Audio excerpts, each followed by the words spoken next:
안녕하세요. 저는 경기도 일산에 살고 있는 73 남자입니다. 아직도 건설 현장에서 막노동을 하며 하루하루를 버티고 있고 아내와 함께 24평 전세 아파트에서 살고 있습니다. 자식은 셋이나 있지만 다들 자기 살림하느라 바쁘니 우리 부부는 그저 둘이서 의지하며 지내고 있습니다. 오늘 제가 말씀드릴 이야기는 제 인생에서 잊을 수 없는 하루에 관한 겁니다. 그냥 평범하게 전세 잔금을 치르러 간 날이었는데 그 자리에서 저는 중학교 시절 친구를 집주인으로 만나게 됐습니다. 그것도 단순히 반가운 해우가 아니라 제 마음을 뒤흔들 만큼의 기묘한 사건이 되어 버렸습니다. 본격적인 이야기를 하기 전에 부탁 하나 드리겠습니다. 지금 제 이야기가 조금이라도 흥미롭다 싶으시면 좋아요와 구독 한번 눌러주시면 감사하겠습니다. 여러분의 관심이 제게는 정말 큰 힘이 됩니다. 저는 1952년생입니다. 어린 시절은 가난했습니다. 부모님은 농사로 근근히 살림을 이어갔고 저는 형제들 사이에서 늘 허기진 배를 붙잡고 자랐습니다. 학교 다니면서도 학용품 하나 변변히 사본 적이 없었고 수업 끝나면 아버지 일을 돕느라 들러 나가곤 했습니다. 그런 제가 중학교 시절 가장 친했던 친구가 바로 종호였습니다. 종호네도 우리 집만큼이나 가난했습니다. 점심 도시락 싸오지 못해서 둘이 함께 굶곤 했고 신발 바닥이 뚫려서 비 오는 날이면 발이 젖어도 어쩔 수 없었습니다. 그런 처지가 비슷해서인지 우리는 더욱 끈끈하게 지냈습니다. 특히 기억에 남는 건 중학교 3학년 때였습니다. 종호가 축구를 하다가 넘어져서 발목을 다쳤는데 제가 업고 보건실까지 데려간 적이 있었습니다. 그때 종호가 제 등에 엎여서 길수야, 고마워. 평생 잊지 않을 게라고 했던 말이 아직도 귀에 선합니다. 하지만 그 시절 저는 한 가지 실수를 저질렀습니다. 어느 날 반 아이들과 놀다가 장난삼아 종호네 집 이야기를 했습니다. 야, 종호네 집 가보니까 방이 하나밖에 없어서 식구들이 다 한 방에서 잔다더라라고 말했던 겁니다. 그때는 그냥 별 생각 없이 한 말이었는데 나중에 생각해보니 종호가 그 일로 많이 부끄러워했던 것 같습니다. 하지만 철없던 저는 그게 얼마나 큰 상처가 될지 몰랐습니다. 중학교를 졸업하고 우리는 각자 다른 길을 걸었습니다. 연락이 끊겼죠. 그때만 해도 전화기가 흔하지 않던 시절이라 한번 헤어지면 다시 만나기가 쉽지 않았습니다. 20살이 넘자 먹고 살 길을 찾아 서울로 올라왔습니다. 그때부터 시작한 게 건설판 일이었습니다. 하루 벌어 하루 먹고 사는 막노동이었지만 그게 제 인생 전부가 될 줄은 몰랐습니다. 아침 일찍 공사장에 나가서 벽돌 나르고 철근 날랐습니다. 여름엔 땀에 절고 겨울엔 손이 얼어붙어서 제대로 도구도 못 잡을 때가 많았습니다. 그래도 그 길 말고는 달리 갈 길이 없었습니다. 30쯤에 결혼을 했습니다. 아내는 착하고 성실한 사람이었지만 저 때문에 고생을 많이 했습니다. 일거리가 많을 때는 괜찮았지만 비가 오거나 경기가 나빠지면 수입이 뚝 끊겨 집안 살림이 늘 빠듯했습니다. 그래도 아이 셋을 낳아 키우며 여기까지 왔습니다. 나이 70이 넘으니 솔직히 몸이 예전 같지 않습니다. 허리, 무릎, 어깨 안 아픈 데가 없습니다. 그래도 아직은 일할 수 있으니 버티는 겁니다. 손 놓으면 그냥 무너져 내릴 것 같아서요. 몇 달 전 그동안 살던 전셋집 계약이 끝나게 됐습니다. 무려 10년을 살던 집이었는데 집주인이 이번에는 아예 집을 팔겠다고 했습니다. 결국 다른 전셋집을 구해야 했습니다. 요즘 세상이 어떤 세상입니까? 집값이 치솟고 전세값도 천정부지라 마땅한 집을 찾는 게 보통 일이 아니었습니다. 부동산을 몇 군데나 돌며 겨우 맞는 조건을 찾아냈습니다. 24평짜리 아파트였습니다. 크지도 않고 새 것도 아니었지만 지금 형편에서는 그것도 감지덕지였죠.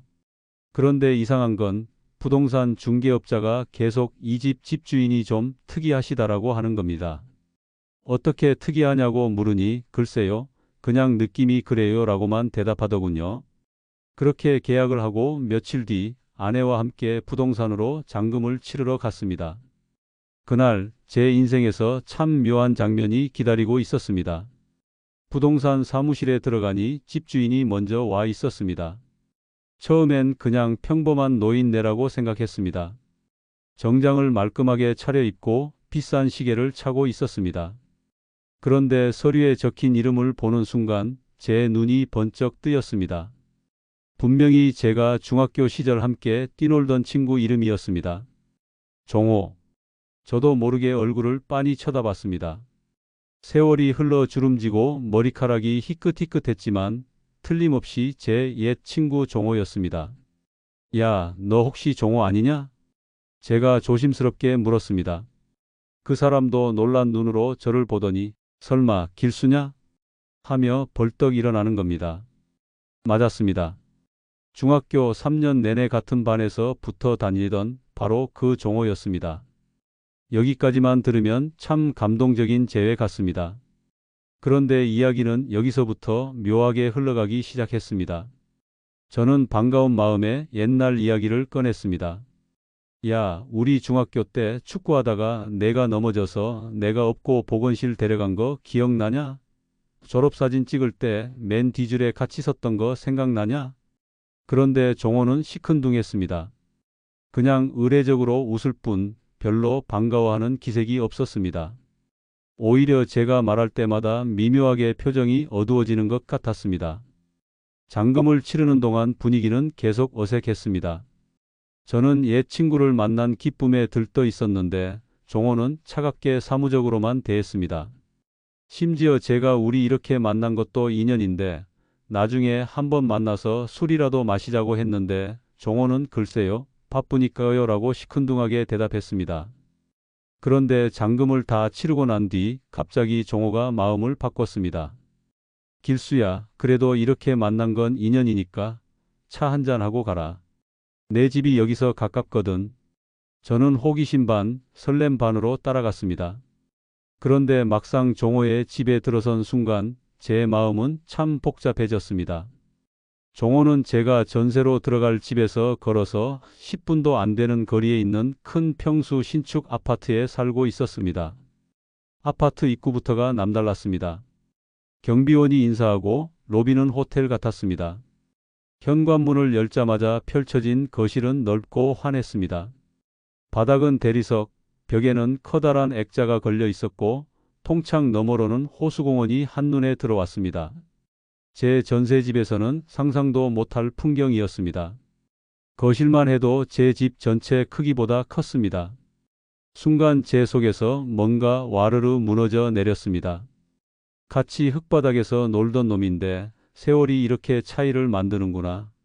저는 평생 공사장에서 몸으로만 살아왔습니다. 벽돌 쌓고 아파트 짓고 남의 집을 세워주며 살아왔습니다. 그런데 정작 이런 집에 들어와 사는 건 제 친구였고 저는 겨우겨우 24평 전세 하나 들어가며 한숨을 쉬고 있었습니다. 허탈했습니다. 씁쓸했습니다. 웃으며 이야기하고 있었지만 제 안에는 알 수 없는 허무함이 가득 차올랐습니다. 그러다 종호가 비싼 술을 꺼내며 이런 얘기를 꺼냈습니다. 길수야, 사실 난 너 다시 보고 싶지 않았어. 그 말에 가슴이 철렁 내려앉았습니다. 왜냐고 물으니 종호는 옛날 일을 꺼냈습니다. 중학교 졸업할 무렵이었지. 내가 내 집안 얘기를 애들 앞에서 떠들어서 우리 집이 학교에서 웃음거리가 됐던 거 기억 안 나냐? 너 때문에 얼마나 창피했는지 몰라. 저는 순간 얼어붙었습니다. 까맣게 잊고 있던 기억이 떠올랐습니다. 철없던 시절 장난삼아 한 말이었는데 그게 종호에겐 큰 상처가 되었던 겁니다. 그때부터 난 너를 원망했어. 친구라는 놈이 어떻게 그럴 수 있냐고. 그래서 졸업하고 나서 일부러 연락 안 했던 거야. 저는 한동안 아무 말도 할 수 없었습니다. 너무 미안해서 고개를 들 수가 없었습니다. 그런데 종호의 이야기는 여기서 끝이 아니었습니다. 그런데 말이야, 길수야. 그 일 때문에 내가 더 열심히 살았을지도 몰라. 절대 남한테 무시당하지 않겠다고 돈 많이 벌어서 떳떳하게 살겠다고 다짐했거든. 종호는 중학교를 졸업하고 서울로 올라와서 처음엔 공장에서 일했다고 했습니다. 그런데 악착같이 야간 고등학교를 다니고 대학도 야간으로 나왔답니다. 그리고 작은 건설업체에 들어가서 밑바닥부터 시작해서 지금은 건설회사를 여러 개 갖고 있다고 했습니다. 아이러니하게도 너처럼 건설업계에서 일하고 있어. 다른 점이 있다면 난 현장에서 일하는 게 아니라 현장을 굴리는 일을 하고 있다는 거지. 그 말이 제 가슴을 찔렀습니다.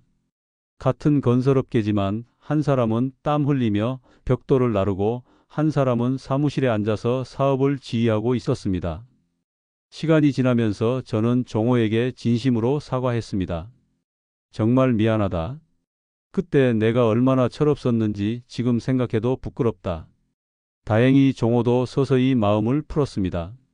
사실 이제 와서 생각해보니 내가 그런 말을 한 것도 나쁜 의도는 아니었을 거야. 그냥 철없는 애들이 하는 말이었겠지. 오히려 그 이후로 우리는 자주 만나게 됐습니다. 종호가 좋은 식당에 데려가서 술잔을 기울이며 옛날 얘기를 나누곤 했습니다. 그런데 만날 때마다 저는 묘한 기분이 들었습니다. 반가우면서도 한편으로는 자꾸 위축되는 느낌이었습니다. 그러던 어느 날 종호가 뜻밖의 이야기를 했습니다. 길수야, 너 혹시 내가 왜 내게 그 집을 전세로 준 건지 궁금하지 않았어? 저는 고개를 갸우뚱했습니다. 그냥 우연의 일치라고 생각했는데 종호의 말투가 심상치 않았습니다. 사실 나도 처음엔 몰랐어. 부동산에서 연락이 와서 전세 들어올 사람이 있다고 하길래 그냥 계약하라고 했는데 나중에 이름을 보고 깜짝 놀랐지. 설마 했는데 정말 내가 맞더라고. 그런데 여기서 더 놀라운 이야기가 나왔습니다. 그 집 말이야. 사실 내가 일부러 전세로 내놓은 거야. 팔 수도 있었는데. 왜냐고 물으니 종호는 씁쓸하게 웃으며 말했습니다. 내 아들놈이 그 집에서 살겠다고 했거든. 결혼하면서 독립하고 싶다고. 그래서 아예 그 집을 아들 명의로 해줬는데 얘가 갑자기 해외로 발령이 나서 2년은 못 들어간다는 거야. 그래서 전세로라도 놓으려고 했던 거지. 그러니까 제가 들어간 집이 원래는 종호 아들 집이었던 겁니다. 참 묘한 인연이었습니다. 그리고 몇 달이 더 지나서 종호가 정말 깜짝 놀랄 제안을 했습니다. 길수야, 너 나랑 50년 넘게 인연이 이어져 왔으니 이번 전세 끝나면 그냥 그 집 사라. 내가 시세보다 훨씬 싸게 줄게. 저는 귀를 의심했습니다. 세상에, 나를 평생 원망했다던 친구가 이렇게 손을 내밀다니. 그 대신 조건이 하나 있어. 내가 평생 고생만 했으니까 이제는 편하게 살라. 공사판 일 그만두고 내 회사에서 관리 일 좀 도와줘. 월급도 지금보다 훨씬 많이 줄게. 저는 한동안 말이 안 나왔습니다. 꿈 같은 이야기였습니다. 왜 그러느냐고 물으니 종호가 이렇게 답했습니다. 길수야, 사실 난 내가 부러웠어. 너는 평생 성실하게 살았잖아. 가난해도 바르게 살고 자식들 키우느라 온갖 고생을 다 했고. 나는 돈은 벌었지만 그 과정에서 때로는 양심에 어긋나는 일도 해야 했어. 그런데 너는 평생 떳떳하게 살았잖아. 그리고 종호는 더 놀라운 이야기를 했습니다. 그리고 또 하나. 내가 성공할 수 있었던 건 어떻게 보면 내 덕분이야. 내가 그때 한 말 때문에 내가 더 독하게 살았으니까. 고마우면서도 미안했어. 그래서 이렇게라도 보답하고 싶었던 거야. 돌아보면 인생이라는 게 참 알 수 없는 것 같습니다. 젊을 때는 철없는 말 한마디가 친구의 가슴에 큰 상처로 남기도 하고 그 상처가 오히려 그 사람을 더 큰 성공으로 이끌기도 합니다. 그리고 세월이 지나면 원수 같던 인연이 다시 이어지기도 하죠. 지금 저는 종호의 제안을 진지하게 고민하고 있습니다. 70이 넘은 나이에 새로운 시작이라는 게 쉽지 않겠지만 평생 몸으로만 살아온 제게는 정말 고마운 기회입니다. 그리고 또 하나 느낀 건 사람 사는 처지가 이렇게 달라져도 결국 남는 건 옛 인연이라는 겁니다. 물론 솔직히 말하면 아직도 복잡한 마음이 듭니다. 저는 여전히 전세살이였고 종호는 호화 아파트에 살고 있으니까요. 그 차이는 쉽게 줄어들지 않겠지요. 하지만 이제는 그런 차이보다는 이렇게라도 다시 친구가 되어 술잔을 나눌 수 있다는 게 더 소중하게 느껴집니다. 어쩌면 이게 진짜 축복이 아닐까 싶습니다. 여러분, 제 이야기를 끝까지 들어주셔서 감사합니다. 혹시 여러분도 저처럼 오랜만에 만난 친구와 기묘한 인연을 다시 이어본 적 있으신가요? 아니면 남과 비교하며 허탈했던 순간이 있으셨나요? 댓글로 남겨주시면 저도 읽으며 많은 걸 배우고 공감하겠습니다. 그리고 이런 이야기가 재미있으셨다면 좋아요와 구독 부탁드립니다. 여러분의 관심이 제게는 정말 큰 힘이 됩니다. 감사합니다.